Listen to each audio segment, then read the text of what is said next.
नमस्कार दोस्तों, स्वागत है आपका मोबाइल हब काशीपुर में। मैं आपका दोस्त आपको कुछ जानकारी देना चाहता हूं फाइनेंस से रिलेटेड। देखिए, बहुत सी चीज़ें आपको पहले से ही पता होंगी, पर फिर भी थोड़ा सा जानकारी दे देता हूं। ठीक है, अगर आप कोई भी एक नया फ़ोन फाइनेंस पे लेना चाहते हैं, ठीक है, तो कुछ चीज़ों का ध्यान रखना पड़ता है आपको।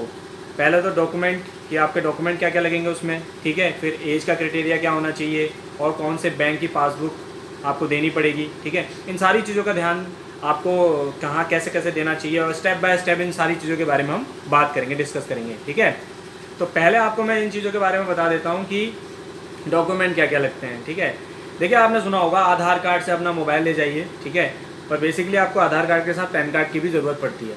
आधार कार्ड, पैन कार्ड होना चाहिए आपका, नहीं तो कोई दो आपके आईडी प्रूफ ऑब्वियसली आपके साथ होने चाहिए। ठीक है, साथ ही साथ आपको 23 साल से ऊपर, जो 23 साल से ऊपर हैं आपके डॉक्यूमेंट में, उन्हीं का फाइनेंस किया जाता है ना।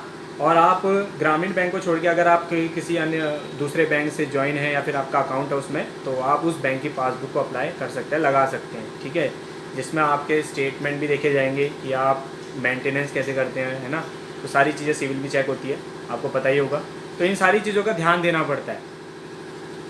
और आपको एक और चीज़ के बारे में बताना चाहूँगा कि अभी हाल ही में हमारा अभी जो मोबाइल आपके फाइनेंस हो रहे हैं वो 10,000 से ऊपर की रेंज में हो रहे हैं।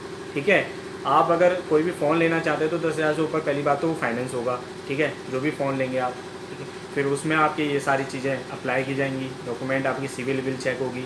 बेसिकली पहले सिविल ही देखी जाती है। अगर आप एज में आ गए तो पहले सिविल चेक होगी। अगर सिविल में अगर आपका सारा क्राइटेरिया क्लियर रहा तो आपका मोबाइल फाइनेंस कर दिया जाएगा। अब ये आप पे डिपेंड करता है कि आप फाइनेंस किससे कराते हैं।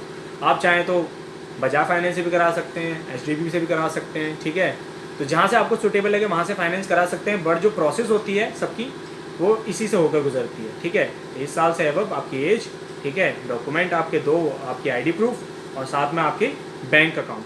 ठीक है, तो इन सारी चीज़ों का ध्यान देना पड़ता है जब आप अपना कोई भी इलेक्ट्रॉनिक आइटम फाइनेंस कराते हैं, मोबाइल एक्सेप्ट। ठीक है, और एक और चीज़ के बारे में आपको बताना चाहूँगा मैं। क्या बताना चाहूँगा? किस टाइम से चाहिए, किस टाइम से? हाँ, चलिए थोड़ी उन चीज़ों के बारे में भी बात कर लेते हैं कि जब आप अपना अप्लाई कर देते हैं फाइनेंस कराने के लिए, ठीक है, और आपको फिर बताया जाता है कि इस डेट में आपकी किस्तें कटेंगी, तो ये भी बहुत इंपॉर्टेंट होता है। बहुत से लोग इस पर ध्यान नहीं देते, तो मैं उनको बताना चाहूँगा। तो मेरे दोस्तों, आप जब भी फाइनेंस कराते हैं तो ये चीज़ का ज़रूर ध्यान रखें कि किस्त किस टाइम पर कट रही है, और कैसे कैसे किस्त के जो आपको दिया गया है, एक सेगमेंट दिया गया, आपको एक बताया गया होगा कि इस टाइम पे आपके दो तारीख में आपके, है ना, आपके बैंक अकाउंट से ये आपका अमाउंट चले जाएगा। तो उस चीज़ का ज़रूर ध्यान दें, क्योंकि अगर आपने अपना सिविल स्कोर ख़राब किया तो आपको आने वाले समय में और प्रॉब्लम भी हो सकती है, वो आपको पता ही होगा। ठीक है, तो अगर आप इन चीज़ों को ध्यान में रख के अगर आप फाइनेंस कराते हैं, इन सारी चीज़ों को ध्यान में रख के, तो आपका सिविल स्कोर भी बेटर रहेगा, अपडेटेड रहेगा, और साथ ही साथ आप कभी नया फाइनेंस कराना चाहेंगे तो बहुत आसानी से हो जाएगा। अगर आप और भी कोई बड़े लोन के लिए अगर अप्लाई करेंगे तो वो भी आपका क्लियर हो जाएगा, उसमें आपको दिक्कत नहीं आएगी। तो इन छोटी चीज़ों से बड़ी चीज़ का में भी फ़ायदा, मतलब इफेक्ट पड़ता है, तो उस चीज़ का भी बहुत ध्यान दें।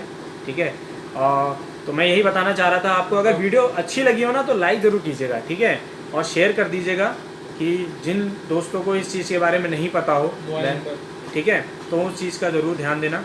और हाँ, एक चीज़ के बारे में और बताना चाहूँगा, अगर आप ये वीडियो फेसबुक में देख रहे हैं तो हमारे पेज को फॉलो करिए, लाइक करिए, और मोबाइल नंबर डिस्क्रिप्शन में मिल जाएगा आपको, नहीं तो आपको पोस्ट में भी शेयर हो जाएगा नंबर। ठीक है, और अगर नोट करना चाहते हैं तो नोट भी कर लीजिए।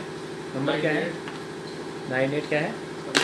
98 नहीं, बताओ आप। 9837576055 98 98 98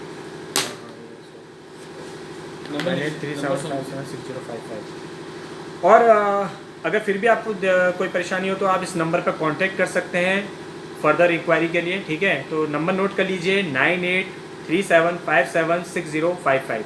ठीक है, इस नंबर पे आप कांटेक्ट कर सकते हैं। Documents repeat.